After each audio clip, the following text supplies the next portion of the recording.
can see my ex calling. Oh, Lord, why my ex calling? I don't know why my ex calling. Why the f my ex calling? I can see my ex calling.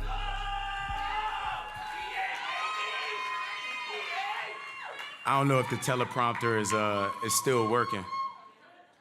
I'd like to say they saved the best for last. They definitely saved the shortest for last. That was no, I'd like to start by thanking Joy Brown and the advisory board of Culture Creators for this amazing honor.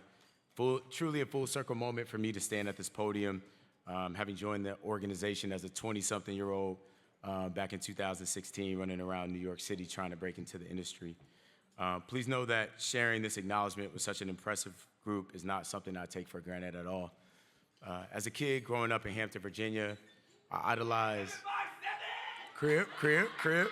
We got one, that's all we needed. For sure.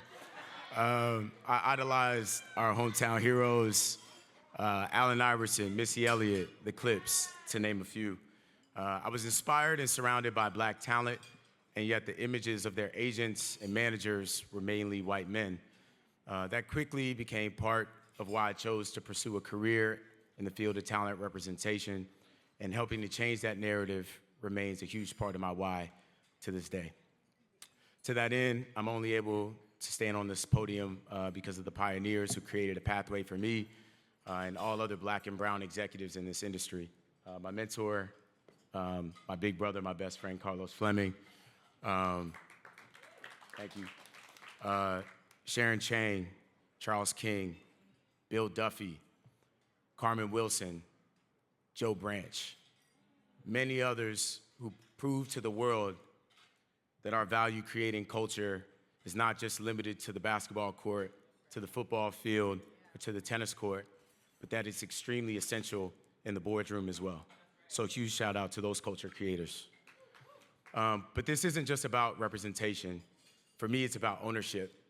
For too long, black and brown talent have been brand endorsers and not corporate founders, stakeholders, and owners. That has meant a lack of generational wealth, control, and equity in the companies that we're ultimately helping build. In this new era of celebrity-driven enterprise, I would encourage everyone across the industry to continue pushing for our black talent to have meaningful stakes in the businesses and institutions that they're helping build, and I promise to do my part to continue this mission as well.